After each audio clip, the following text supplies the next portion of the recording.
Hello everyone, this is Manohar Reddy, Department of Cybersecurity, Institute of Aeronautical Engineering. So in this session, I am going to discuss about the concept of deadlock. Concept of deadlock. So concept of deadlock.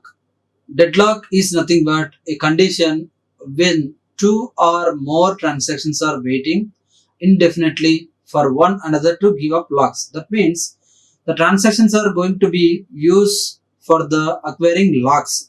So in the DBMS point of view, the database management point of view, the transactions are going to be executed if and only if it contains locks.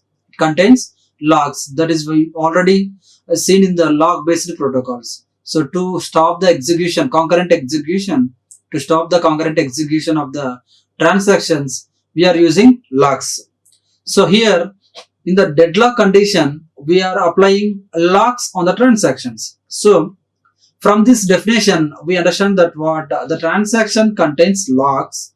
The transactions contains locks if and only if the transaction 1 is holding a lock for the student table or student relation, it is acquired with the another transaction 2. So here the deadlock is said to be one of the most featured complications in database management system. As like operating system, we are having a processes and resources.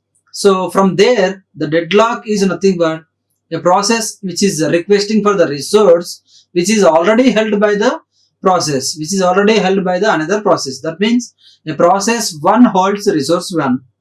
At that moment, a process 2 is requested for the resource 1 to release that process 1. So at that moment, what will happen? The deadlock situation is occur. That means all the transactions, all the processes are requested to try to access the resource.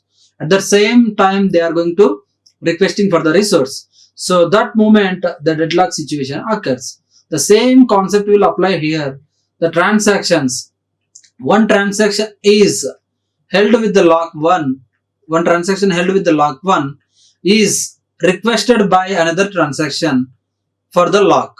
So if the transaction 1 is released the lock, then T2 acquires. If T2 releases, then T1 acquires. So the transaction 1 and transaction 2 is holded lock on the student and it is requested by the transaction 2. Similarly, the transaction 2 is hold the lock on grade table which is requested by T1. So here the problem will arise. So for example, the example is showing above in the student table.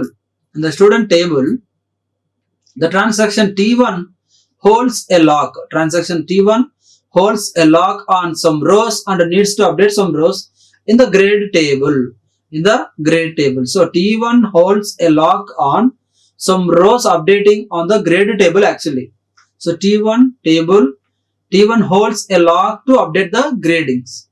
Similarly, the transaction T2 holds a lock on updating some rows in the student table. So, but what we have to do here needs to update the rows in the student table held by the transaction 1. So, T2 wants to update the values in the student table and T1 also wants to update the values in grade. But grade is already held by the T2 and the student is already held by the T1. So until and unless transaction 1 releases the student, T2 cannot update the values.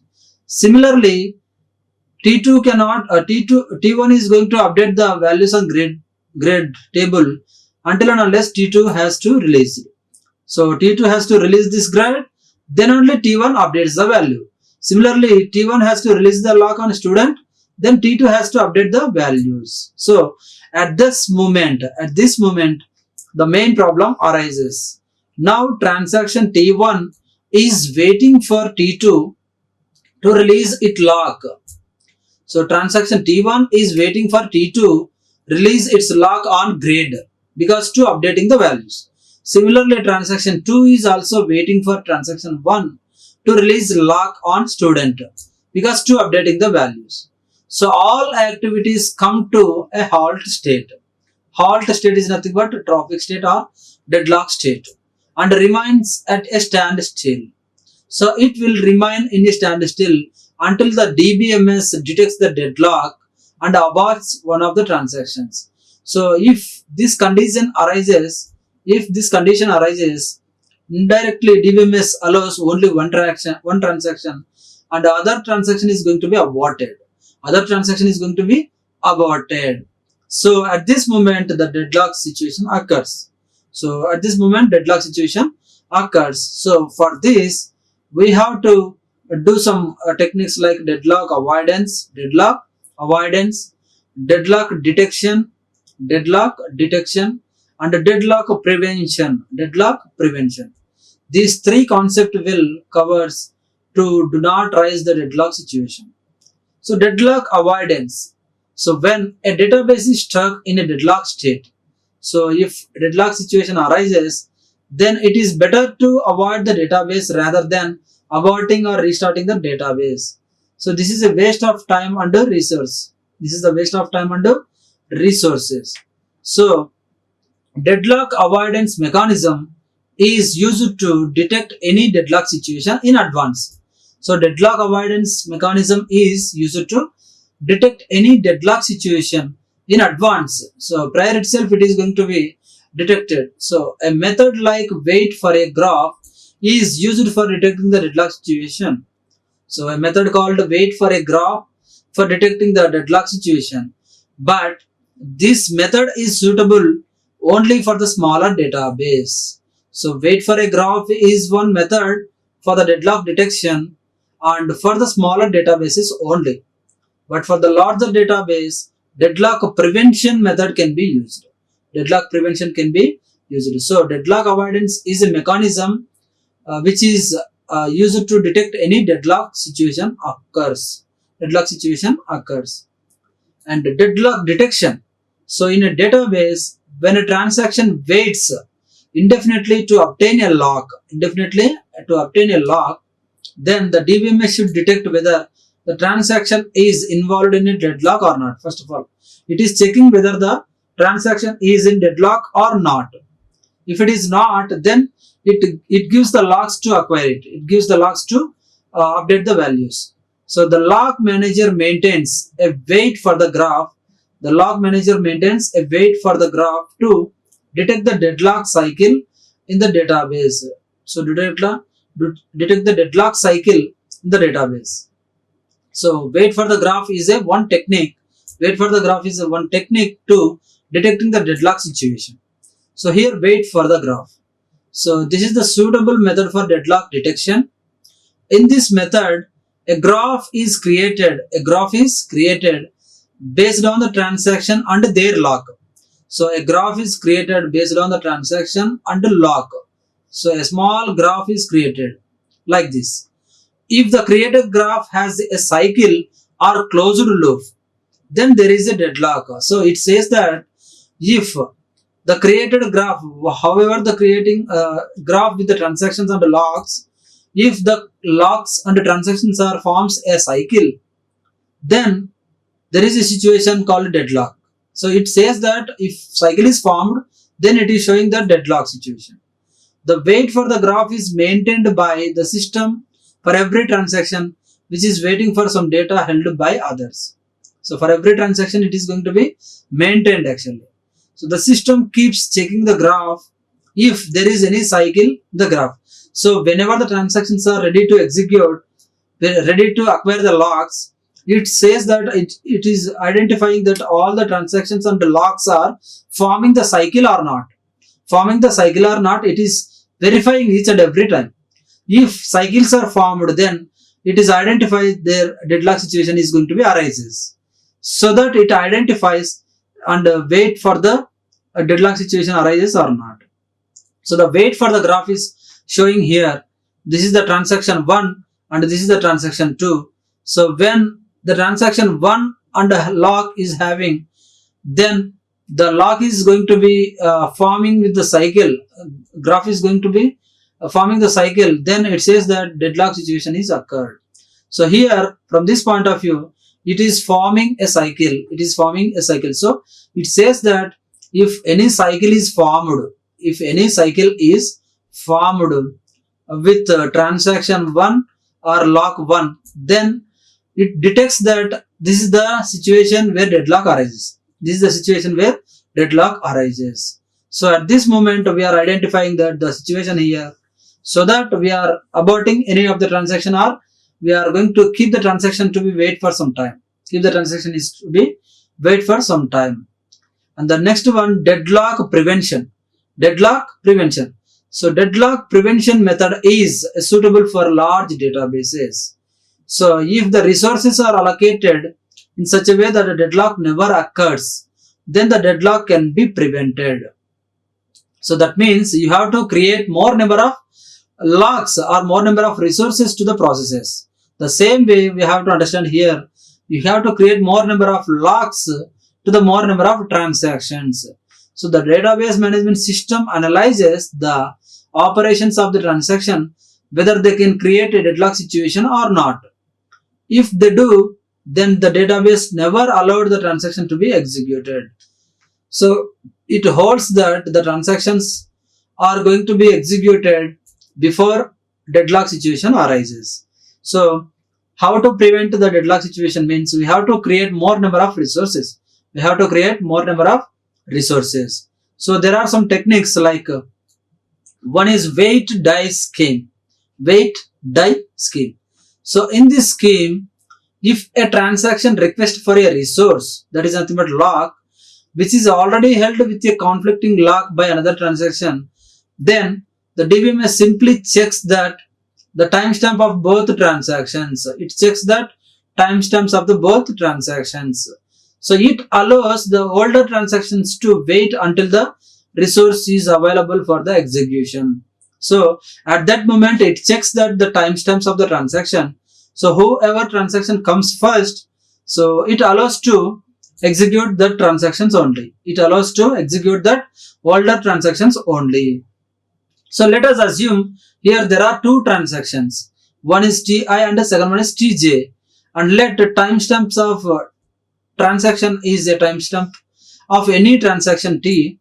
If T2 holds a lock by some other transaction, T2 holds a lock. That means T2 transaction 2 holds a lock by some other transaction, and T1 is requesting for resources held by the T2. Then the following actions are performed. What it performs? It checks whether the timestamps of the transactions are older or younger. So here the check if timestamp of the transaction 1 less than timestamp of the transaction 2. If timestamp of the transaction 1 less than timestamp of the transaction 2. So here if transaction 1 is the older transaction and T2 has held some resource, then T1 is allowed to wait until the data item is available for the execution. That means if the older transaction is waiting for a resource which is locked by the younger transaction, then the older transaction is allowed to wait for resource until it is available. So older transaction has to wait for resource until it is available.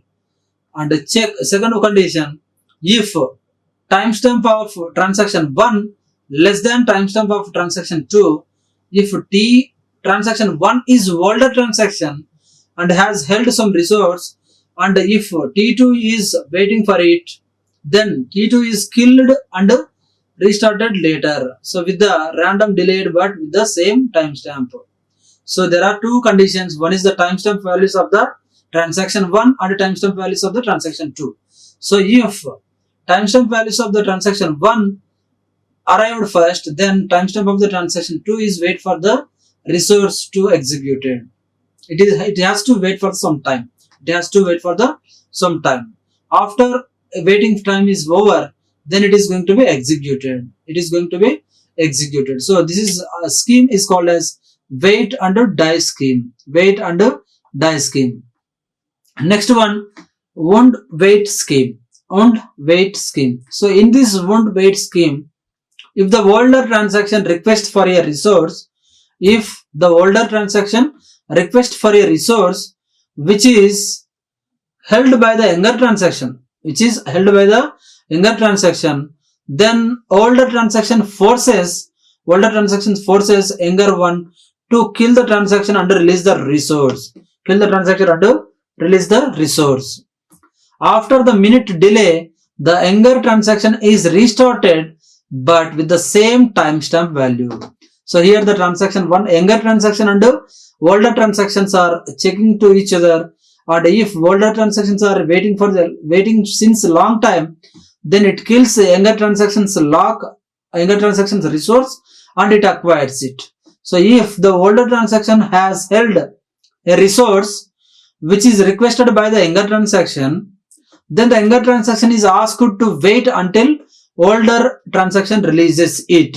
So younger transaction has to wait for some time until the older transaction is going to be release the resource. So here this one wait scheme applies for the older transactions favor. So older transactions are executed first.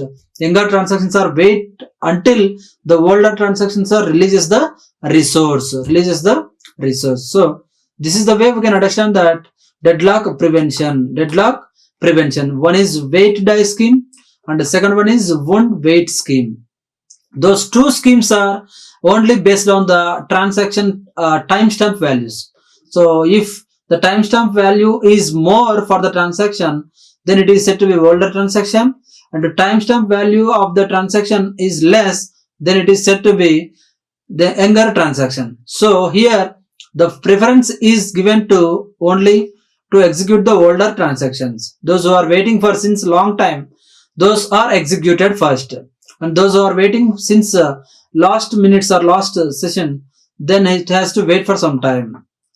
So the next concept is failure classification. So whenever the transactions are failures,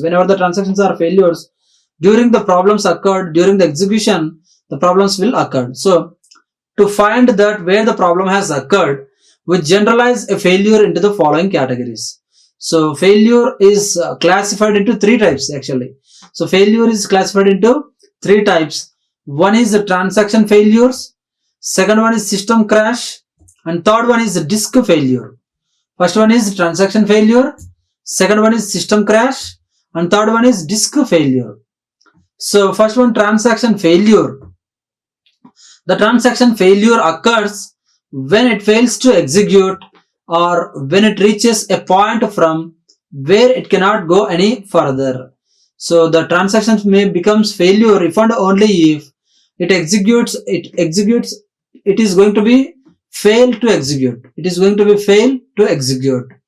If a few transaction or process is hurt, then this is called as a transaction failure. So there are some reasons to get the failure of the transactions. The first one is logical errors, and the second one is syntax errors. So logical errors are nothing but if a transaction cannot complete due to some code error or an internal error condition, then the logical errors occur. So due to some code errors or internal error conditions, so at that moment logical errors occur. And the second one is syntax errors. So it occurs where the DBMS itself terminates. An active transaction because the database system is not able to execute it. So for example, the system aborts an active transaction. So forcibly you are going to kill the transactions or abort the transaction. So in case of deadlock or resource unavailability also, you can kill that transaction. So that is nothing but syntax errors. So based on these two classifications, the transactions becomes failures. And the second one, system crash. So system failures can occur due to power failure or other hardware or software failure. So depending upon the device failures and depending upon the software, that is nothing but operating systems failure. So example, operating system error and fail stop assumption. So fail stop assumption in the system crash, non-volatile storage is assumed not to be corrupted. So that is not going to be stored actually. So at that moment, the system is going to be crashed. So hardware failures or software failures. And the next one, disk failure. So disk failures, it occurs where hard disk drives or storage drives used to fail frequently. So depending upon the design issues of the hard disks, the hard disk drives may get failure. So it was a common problem in the early days of technology evaluation. So disk failure occurs due to the formation of bad sector, disk head crash, and unreachability to the disk or any other failure. So they are all which destroy all parts of disk storage. So these are all the disk failures. Disk failure will leads to designing issues of the disks, design factors of the disks. So one is disk failures based on the design problems. Design problems are nothing but bad sectors, head crashes, unreachability of the disks. So these are all some bad design issues. So these are the failures classifications. So first one is what? First one is transaction failures. It occurs with the help of two types of errors. One is logical errors. Second one is syntax errors. And second one is system crash. So due to the operating system failure or hardware failure, the systems will be crashed. And third one, disk failure. So depending upon the design issues of the storage devices, like hard disks or secondary storage devices, the disks may get failure. And the next concept is log based recovery.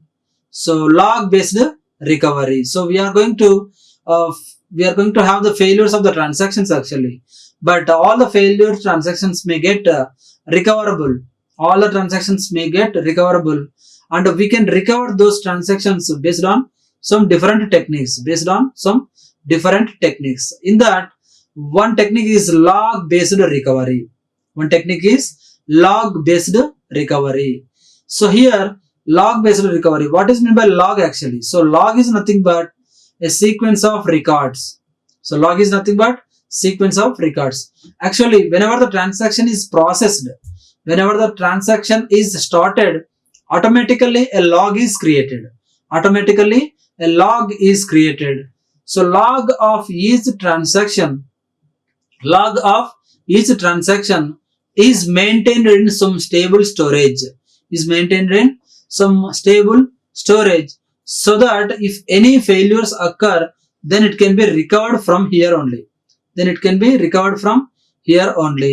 So if any operation is performed on the database, then it will be recorded in the log. So if any operation is performed on the database, automatically, so whenever we perform the transactions, automatically logs are created, so that the operation is performed on the database, then it will be recorded in the log. But the process of storing the logs should be done before the actual transaction is applied in the database. So process of storing the logs should be done before the actual transaction is applied in the database. Whenever the transaction is started, automatically logs created, but the process of storing the logs should be done before actual transaction is applied in the database. So before applying to the database only, the logs are processed. Logs are going to be stored. So let us assume that there is a transaction to modify the city of student. The following logs are written for the transaction. So whenever the transaction is initiated, then it writes a start log.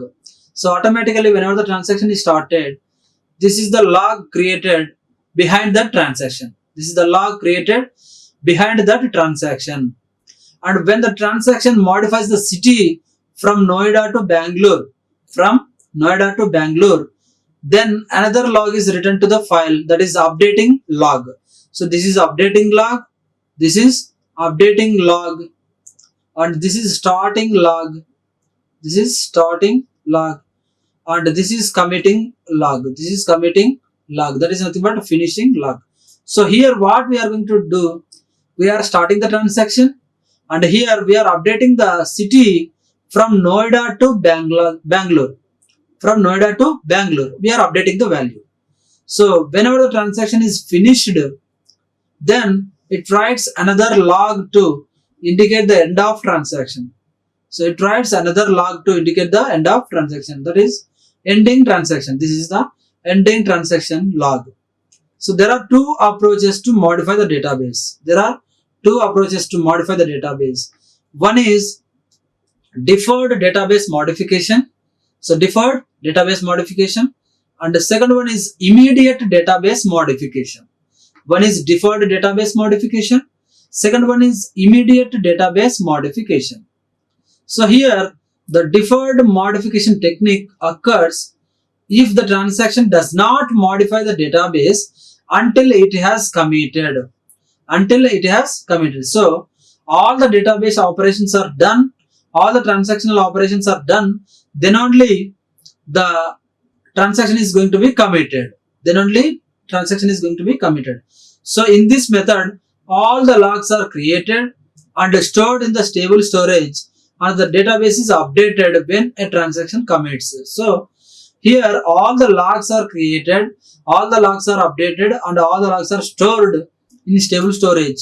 After that only you are committing the data. So at that moment, at this point of this is called as deferred database modification. So after committing only, the database is going to be modified. So it is called as deferred database modification. And the second one, immediate database modification.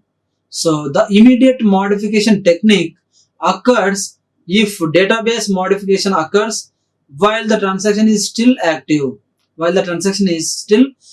So in this technique, the database is modified immediately after every operation. So after inserting log, the database is modified. After updating the log, the database is modified. After deleting the log, the database is modified. That is nothing but immediate database modification. So it follows an actual database modification. So when the system is crashed, then the system consults the log to find which transactions need to be undone and which need to be redone. So which needs to be undone and which needs to be redone. So that is the immediate database modifications. So here, if the log contains the record transaction start and the transaction commit, then the transaction needs to be redone. If log contains record start but does not contain the record either commit or abort, then the transaction needs to be undone. That is nothing but if the transaction of the logs are committed, then it is said to be redone. If the transaction of logs are not committed, then it is said to be undone. Right? So this is the deferred database modifications and the immediate database modifications. So in this, we are going to have the logs behind each and every transactions. So we can see what we discussed in this session actually. So in the first one, we are discussing about the deadlock situation. So what is meant by deadlock actually? So deadlock situation arises the transactions between the transactions and the logs. If any of the transaction holds a lock which is requested by the another transaction, then the situation arises. That situation is called as deadlock. So from this diagram point of view, we can say that the transaction 1 is going to update the value of grade 2, but which is already locked by the transaction 2. Similarly, the transaction 2 is also updating the value of student, but it is already locked with the table 1. So at this moment, deadlock situation arises. So to do not occur this deadlock situation, we are having three types of mechanism. One is deadlock avoidance, and the second one is deadlock detection, and third one is deadlock prevention. So one is deadlock avoidance, second one is deadlock detection, and third one is deadlock prevention. So prevention is better than avoidance and detection actually. So here deadlock avoidance mechanism is used to detect deadlock situation in advance actually. In advance it is going to be checked. So for this we are going to use a method called wait for a graph. Wait for a graph. So what it says actually, if any transactions under locks or forms the cycle, if any transactions under locks or forms a cycle, then it leads to arises the deadlock situation. It leads to arises the deadlock situation. So at that moment what we have to do, we have to wait the transaction, for some time or abort the transaction for some time. So this is the cycle forming that indicates that deadlock situation arises here. And deadlock prevention, by creating more number of locks for the more number of transactions, we can prevent the deadlock situation also. So here there are two types of techniques. One is wait die scheme and the second one is wound wait scheme.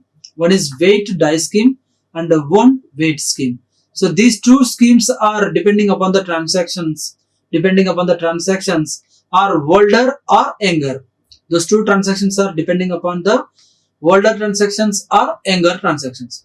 So older transactions are waiting since over a long time. Younger transactions are waiting since only last couple of a time.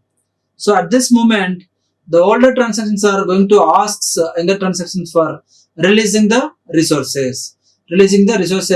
Older transactions are going to be asking for the releasing the transactions held by the younger transactions, so that the situation is not going to be occurred here. So if the younger transactions releases the lock resource, then it utilizes. So that is nothing but wound wait scheme. So here all the transactions are going to be waiting with the timestamp values. So whoever the transaction is waiting for since a longer time, that has to acquire the resource first. So that is about the wound wait scheme. And next, we are discussing about the failure classifications of the transaction. So the transaction is going to be failure because of some reasons. In that, first reason is transaction failures based on the syntax errors and the logical errors.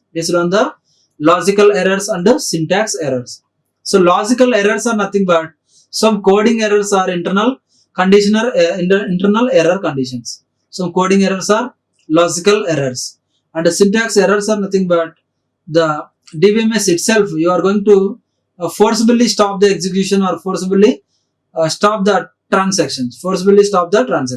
So at this moment, the syntax errors will arises. And second one is system crash. So system crashes will be depending upon the hardware components and software components. So software components is nothing but it is depending upon the operating system type. And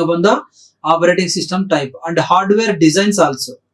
So based on that hardware failures, the system is going to be crashed. And next, disk failure. So disk failures are nothing but the storage device failures actually. So those storage devices are failure because of the bad design issues. So some disks, some magnetic disks or hard disks are having bad sectors and bad disk head crash and bad unreachability. Then the disks are going to be failure actually. So at this moment, all the failure classifications are arises to transactions may get failure, and after failure the transactions, you are going to recover the transactions actually. So in that all the recover transactions, rollbacking the transaction, one of the technique is log based recovery. So in that log based recovery, whenever the transaction is started, automatically logs are created. So to recover the transactions, we are going to call the logs itself. So logs are applied with after committing the transactions or immediate transactions. So after committing all the transactions, the database is going to be modified. That is called as a deferred database modification. Deferred database modification. Otherwise, the database is modified immediately. That is, without committing data, immediately it is modified. Then it is said to be immediate database modification. Immediate database modification. So these logs are created for the starting of the transaction and the committing of the transaction and the processing of the transactions also. That is what we seen here. Starting of the transactions, log is created. Updating the transaction also, log is created. For each and every operation performed on the transaction, automatically logs are created. So whenever the transaction is going to be rolled back, automatically logs are taking the data and gives the result. Taking the data and gives the result. So this is all about log based recovery. So this is about log based recovery and failures classification under deadlock situation. Thank you all. Like, share and subscribe. Hit the bell icon for more updates.